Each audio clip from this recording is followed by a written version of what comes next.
अब शिक्षा प्रश्न उत्तरों पर जाकर रुक गई है? क्या अब नंबर लाना ही एक शिक्षा है? क्या अब हम केवल पास होकर ही रह जाएंगे? बस पास हुआ, सबसे ज्यादा नंबर लाए, अच्छे नंबर लाए, क्या यही एक शिक्षा है?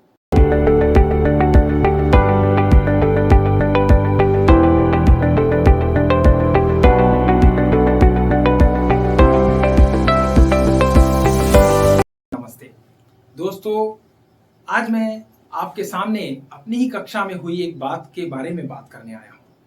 आज जब मैं कक्षा में क्लास ले रहा था, बच्चों से कुछ गुफ्तगू कर रहा था, बातें कर रहा था, उस वक्त एक बच्चे ने कहा कि भैया, हम कुछ भी अपने समाज में कोई काम करने जाते हैं, किसी भी नए कागज को बनाने के लिए हम जाते हैं, पहचान पत्र बनाने जाते हैं, आधार कार्ड बनवाने जाते हैं, कोई भी जाति प्रमाण पत्र बनवाने जाते हैं या डोमिसाइल बनवाने जाते हैं, हर जगह अस्पताल के अंदर अगर हम जाते हैं, हमें पर्ची बनवानी है अस्पताल में, सारी चीजें फ्री हैं, मगर फिर भी हमें पीछे के रास्ते से पैसा देना पड़ता है।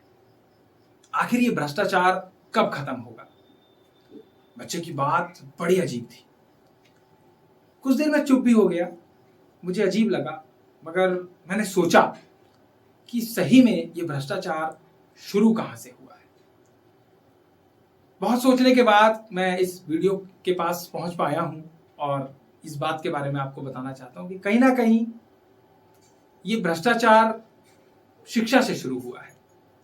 जब बच्चा शुरू में पढ़ना शुरू करता है तो जो भी किताबों के अंदर वो पढ़ता है, क्या वो अपने निजी जीवन के अंदर उसका इस्तेमाल कर पाता है? जितना भी वो किताबों से सीखता है, क्या वो अपने आगे आने वाले भविष्य के अंदर उसका इस्तेमाल कर पाता है? पहले के जमाने में जब हमारे माता पिता पढ़ते थे तो किताबों से ही पढ़ाई होती थी, पुस्तकें होती थी, उन्हीं को पढ़ा जाता था, उनके अंदर से क्वेश्चन आंसर ढूंढे जाते थे, सभी प्रश्नोत्तरों को उनमें से निकाला जाता था और प्रश्न उत्तर भी वहीं से आते थे। आज खुद शिक्षक कहते हैं, गाइड खरीदिए, सहायक पुस्तकें खरीदिए, सहायक सामग्री खरीदिए। क्या अब शिक्षा प्रश्न उत्तरों पर जाकर रुक गई है? क्या अब नंबर लाना ही एक शिक्षा है? क्या अब हम केवल पास होकर ही रह जाएंगे? बस पास हुआ, सबसे ज्यादा नंबर लाए, अच्छे नंबर लाए, क्या यही एक शिक्षा है? क्या अच्छी तरह से जिंदगी के अंदर जितनी भी जो हमने पढ़ाई की है, क्या उसे जिंदगी में नहीं उतारेंगे? क्या उसे बहुत अच्छे से नहीं जिएंगे? क्या उसके बारे में आगे मंथन नहीं करेंगे? यही है आज का टॉपिक। दोस्तों, हमारे लिए जरूरी है कि हम जो भी पढ़ें, किताबों से पढ़ें, पूरी की पूरी किताब पढ़ें, पूरी तरह से विषय को पढ़ें, उसे बहुत अच्छे से समझें, उसमें से प्रश्नों को उत्तर ढूंढें, अपने जिंदगी के जो पर्सनल, जो जीवन के जो हमारे प्रश्न उत्तर हैं, उनको ढूंढने की कोशिश करें, निजी जीवन के क्वेश्चन ढूंढें। मुझे एक वाकया याद आ रहा है। मैंने 10वीं क्लास का विज्ञान का पेपर था, साइंस का, उसमें सेट 4 होते हैं, तो एक सेट के अंदर क्वेश्चन दिया गया था। सीबीएसई बहुत अच्छे से कंडक्ट करता है, मैं इस चीज की बड़ाई करूंगा सीबीएसई की, बहुत अच्छे से पेपर को कंडक्ट करता है। आम जिंदगी वाले क्वेश्चंस को वो अक्सर पूछने की कोशिश करता है।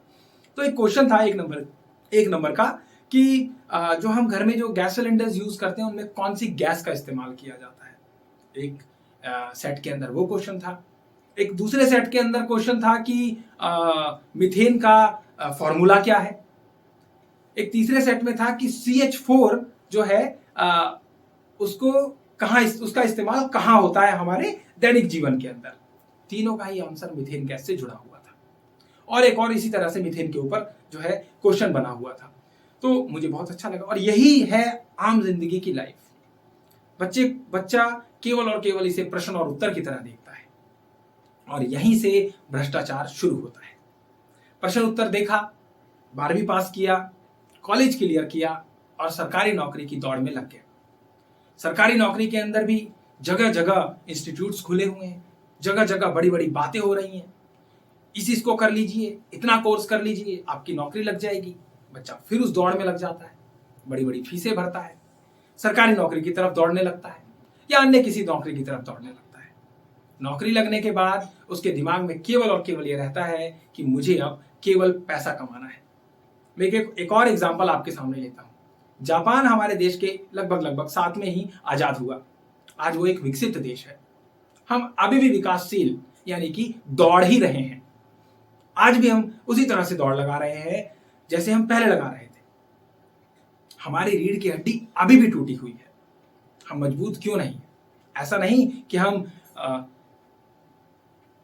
गणतंत्र दिवस, गणतंत्र देश है इस वजह से, ऐसा नहीं है। लोकतांत्रिक देश है, ऐसा नहीं है। जापान के अंदर भी यही सिस्टम है, मगर वहां लोग थोड़े से अपने देश के प्रति जागरूक हैं, देश के लिए सोचते हैं। पैसा कमाना एक आधार नहीं होना चाहिए। बच्चे से बचपन में ये पूछा जाना चाहिए, आप क्या बनना चाहते हो, उसकी इच्छा क्या है, उसके जीवन में क्या चीज इंपॉर्टेंट है। एक मेडिकल फील्ड से हम एग्जांपल लेते हैं। एक आदमी डॉक्टर बनना चाहता है, बहुत अच्छी बात है, परंतु उसके जीवन में यह आधार जरूर होना चाहिए कि उसे समाज की सेवा करनी है, तभी वो एक अच्छा डॉक्टर बन सकता है। यदि उसके दिमाग में पैसा कमाने वाली बात रही तो वो एक अच्छा डॉक्टर नहीं है, वो बन ही नहीं सकता इस तरीके का डॉक्टर। इसी तरीके से और भी बहुत सारी ढेरों पोस्ट ऐसी रखी हुई हैं जहां पर कमर्शियल और सामाजिक यानी कि सोशल दोनों जगह की फील्डों को चुनना एक व्यक्ति के लिए जरूरी है। हम एक थानेदार जी की बात कर लेते हैं। उनके लिए जरूरी है कि वे समाज में शांति बनाए रखें, मगर वे भी इसी तरीके की बातें करते हैं। कई जगह पर भ्रष्टाचार और घूसखोरी हमें नजर आती है। हम देखते देखते यही करते हैं कि कहीं ना कहीं ये सारा सिस्टम एजुकेशन सिस्टम पर टिका हुआ है। यदि एक बच्चे को ये बात पता लग जाए कि मुझे क्या जो मैं पढ़ रहा हूं वो मेरे निजी जीवन में मुझे इस्तेमाल करना है, मैं अक्सर अपने बच्चों को बोलता हूं कि बेटा इस भ्रष्टाचार को केवल और केवल आप खत्म कर सकते हो, और आप तब खत्म कर सकते हो जब आप अपने जीवन के अंदर खुद ईमानदारी से जियोगे। मेरे पिताजी एक कहानी सुनाते हैं। वो कहते हैं कि एक बार एक औरत थी। जब औरत का जो लड़का था वो गुड़ बहुत खाता था, उन्होंने वो गांधी जी के पास आई। पुरानी कहानी है। गांधी जी के पास आई, 10 किलोमीटर लगभग चलकर आई। गांधी जी के पास आने के बाद उसने कहा कि गांधी जी मेरा लड़का गुड़ बहुत खाता है। गांधी जी ने कहा कि ऐसा करते हैं 15 दिन के बाद आप आइएगा, उसके बाद मैं आपके बच्चे को बहुत अच्छे से समझाऊंगा। औरत को लगा शायद गांधी जी कुछ नया करेंगे, वो चली गई। 15 दिन के बाद दोबारा आए, इतना दूर पैदल चलकर कड़ी धूप में आई। आने के बाद गांधी जी ने बच्चे को गोद में लिया।